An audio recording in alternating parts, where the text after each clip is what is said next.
मित्रांनो, जसे आधी संपर्क साधण्यासाठी टेलिफोन त्यानंतर मोबाईल यांचा वापर केला जात होता, परंतु आताच्या काळामध्ये सगळ्यात प्रभावी माध्यम म्हणजे ईमेल। या ईमेलच्या माध्यमातून आपण मेसेजेस पाठवू शकतो।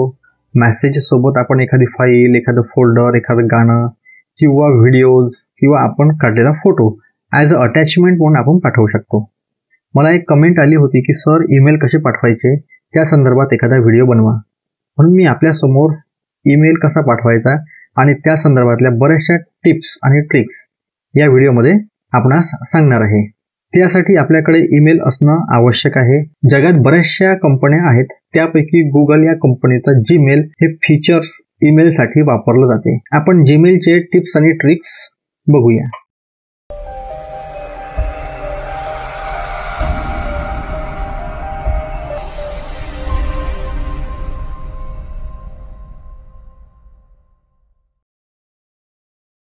नमस्कार, मी वैभव उमाळे स्वागत करतो आहे श्री कम्प्युटर्स चॅनलमध्ये। चॅनलला सबस्क्राईब केले नसेल तर अवश्य सबस्क्राईब करा आणि आमचे नवीन व्हिडिओचे नोटिफिकेशन आपल्याला त्वरित मिळविण्यासाठी बेल आयकॉनला क्लिक जरूर करा। हा व्हिडिओ आवडल्यास लाईक करा, आपल्या मित्रांना शेअर करा।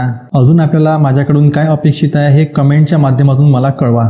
सर्वप्रथम आपण जीमेल अकाउंट ओपन करणे गरजेचं असते। त्यानंतर आपल्या समोर अशी स्क्रीन दिसेल। यामध्ये कंपोज बटनला क्लिक करून आपण ईमेल कंपोजिंग करू शकतो। कंपोज बटनला क्लिक केल्यावर आपणासमोर एक स्क्रीन दिसेल। यामध्ये रेसिपियंट किंवा टू या ठिकाणी आपल्याला ज्याला ईमेल पाठवायचा आहे त्याचा ईमेल आयडी लिहावा लागतो। मी इथे माझा दुसरा ईमेल आयडी लिहिणार आहे। त्यानंतर सीसी आणि बीसीसी आपणास हे दोन ऑप्शन दिसते आहे। सीसी म्हणजे कार्बन कॉपी। एकच ईमेल अनेक लोकांना पाठवायचा असल्यास आपण याचा वापर करू शकतो आणि आपण कोणाकोणाला ईमेल पाठवलेला आहे हे सगळ्यांना माहीत सुद्धा होते। म्हणजे रेसिपियंटला आपण सांगत असतो की हा ईमेल आपण कोणाकोणाला पाठवलेला आहे।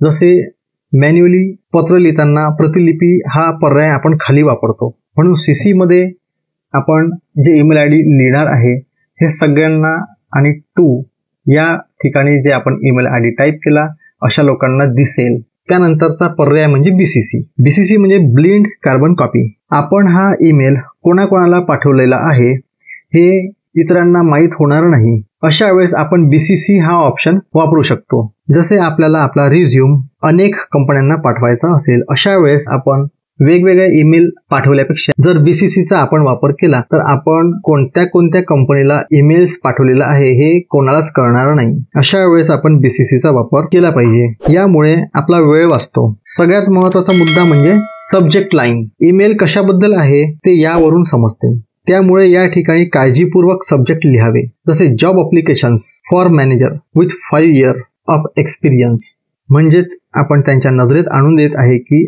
आपण मेल पूर्ण बघावा, असे काही कीवर्ड्स आपण लिहावे। त्यानंतर मेल लिहिण्यास आपण सुरुवात करू।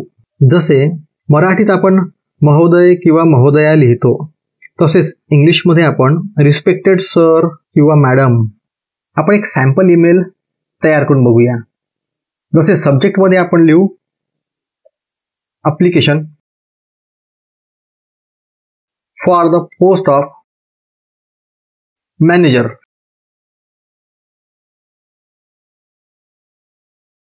त्यानंतर आपण ईमेल बॉडीमध्ये येऊया। रिस्पेक्टेड शब्द लिहिल्याबरोबर गुगलने आयडेंटिफाय केले, गुगलने ओळखलेले आहे की इथे आपल्याला रिस्पेक्टेड सर लिहायचं आहे। अशा वेळेस जर आपण टॅबची बटन वापरल्यास तो शब्द डायरेक्टली येऊन जाईल। त्यानंतर आपण कॉमा देऊ आणि एंटरचे बटन यूज करू। इथे टॅब वापरता येणार नाही, म्हणून इथे आपल्याला स्पेस द्यावी लागेल इंडेंट सोडण्यासाठी, म्हणजे पॅराग्राफ सोडण्यासाठी।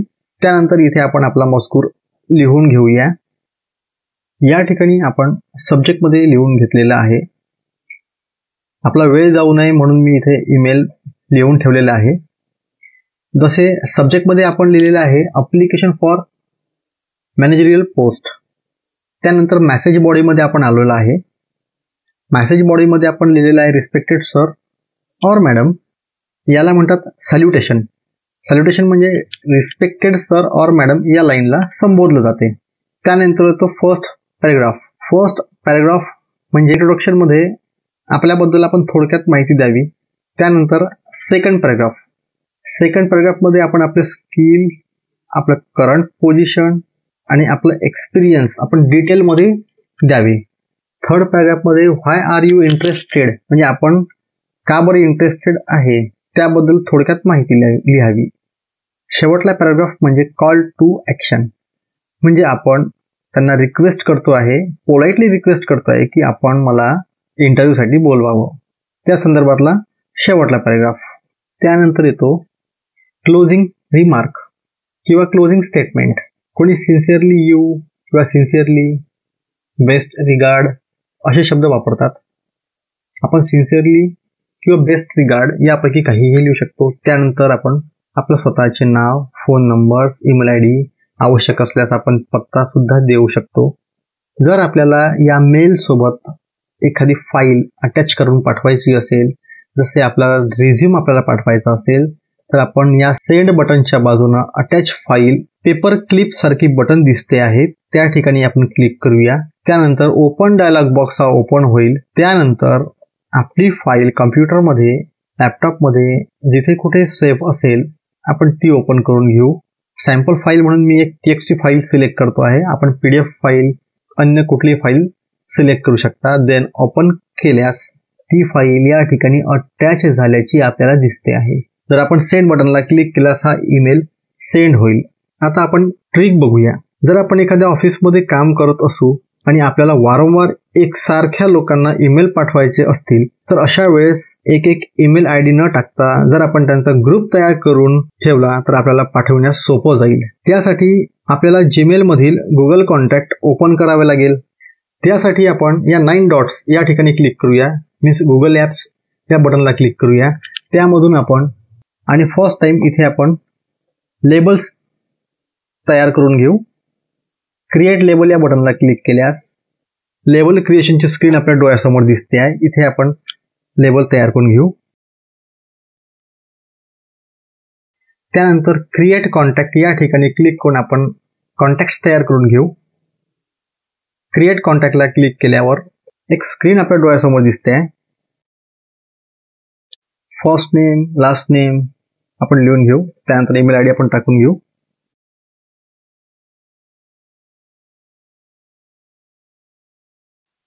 कॉन्टॅक्ट्स तयार करून झाल्यानंतर आपण या ठिकाणी कॉन्टॅक्टला क्लिक केल्यास आपण तयार केलेले कॉन्टॅक्ट्स आपल्याला पाहायला मिळतात.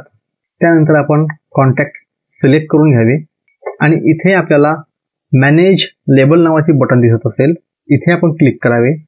त्यानंतर आपण तयार केलेले लेबलला सिलेक्ट करून अप्लाय या बटनला क्लिक करावे. म्हणजे काय होईल की आपण सिलेक्ट केलेले कॉन्टॅक्ट्स या लेबल खाली सेट होईल. त्यानंतर आपण पुन्हा कंपोजला क्लिक करूया. त्यानंतर टू मध्ये आपण ईमेल आय डी टाईप न करता आपण तयार केलेल्या ग्रुपचे नाव लिहिल्याबरोबर आपल्याला ग्रुपचे नाव दिसेल आणि ग्रुपचे नाव सिलेक्ट केल्याबरोबर आपण त्याच्या आतमध्ये सेट केलेले जेवढे कॉन्टॅक्ट असतील ते आपोआप इथे टाईप केले जाते. यामुळे आपला वेळ वाचतो. त्यानंतर आपण subject line, message body type करून सेंड करू शकतो.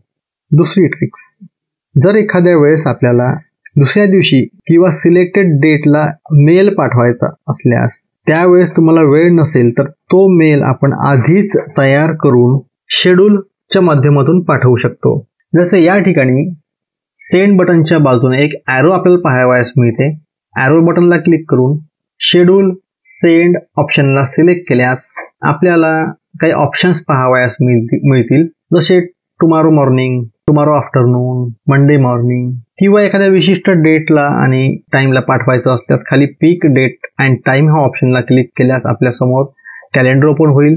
त्यावेळेस आपण कुठलीही तारीख सिलेक्ट करून कुठलाही टायमिंग सेट करू शकतो आणि शेड्यूल सेंडला क्लिक केल्यास सिलेक्टेड मेल आपण सिलेक्ट केलेल्या डेटला, सिलेक्ट केलेल्या टाइमला पाठवण्यात येईल. आपण किती शेड्यूल मेल्स तयार केलेले आहेत ते पाहण्यासाठी आपण सेंड या ऑप्शनच्या खाली शेड्यूल या ठिकाणी क्लिक केल्यास आपले सगळे शेड्यूल मेल इथे पाहावयास मिळतील.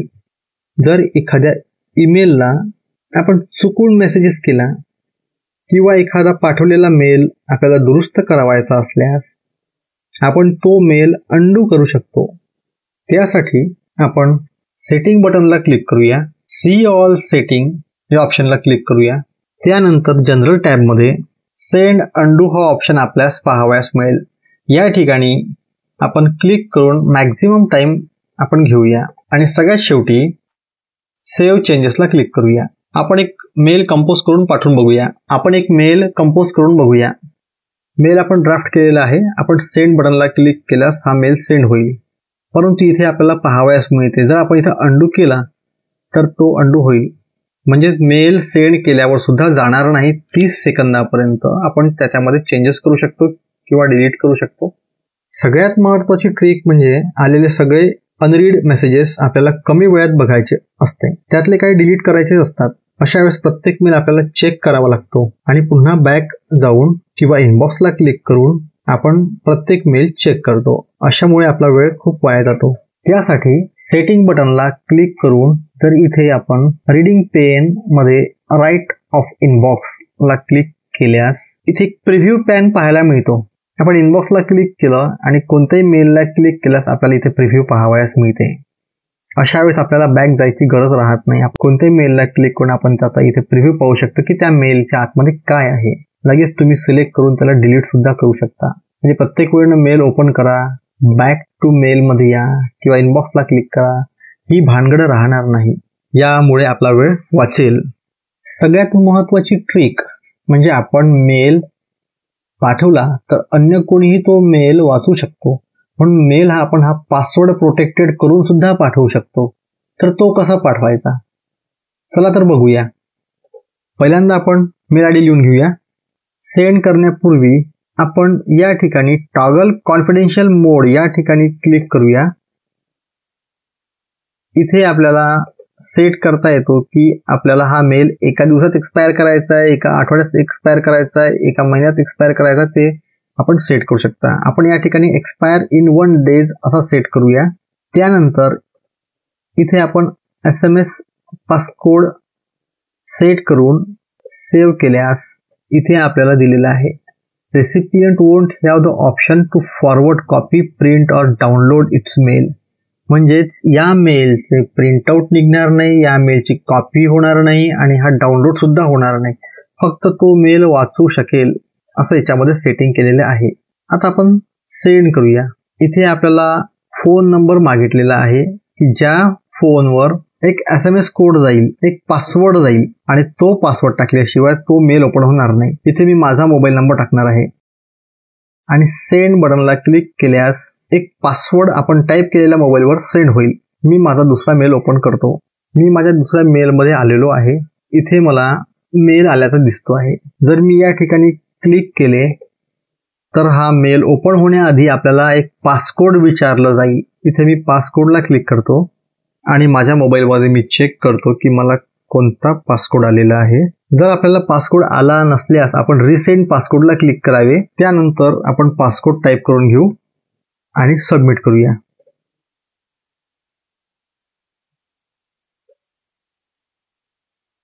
आपण पाठवलेला मेल आपल्याला दिसतो आहे आणि खाली एक डिस्क्रिप्शन लाईन पण दिसते आहे. You do not have the option to forward copy print और डाउनलोड दिस मेल. हा मेल आपण फॉरवर्ड करू शकत नाही, कॉपी करू शकत नाही, प्रिंट करू शकत नाही. 1 दिवस झाल्याच्या नंतर हा मेल एक्सपायर सुद्धा होऊन जाईल. जर प्रिंटला क्लिक केलं तर काय होते बघूया.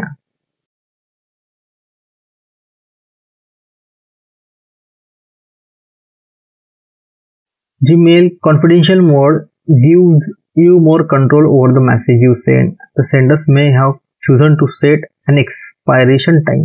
त्यामुळे असे आपण कॉन्फिडेन्शियल मेल पाठवू शकतो. जर आपण इथे प्रिंट या ऑप्शनला क्लिक केले, मेलमध्ये कुठेच तो मेसेज टाईप झालेला नाही आहे. अशा प्रकारे आपण ईमेल कसा पाठवायचा आणि ईमेल संदर्भातल्या थोड्या बहुत ट्रिक्स आपण जाणून घेतल्या. आशा आहे आज आपण भरपूर काही शिकला असाल. पुन्हा भेटूया नवीन व्हिडिओमध्ये. हा व्हिडिओ आपणास कसा वाटला या व्यतिरिक्त आपल्याला अजून काही माहिती हवी असल्यास आपण मला कमेंटमध्ये कळवावे. मी आपली इच्छा पूर्ण करण्याचा प्रयत्न करील. धन्यवाद.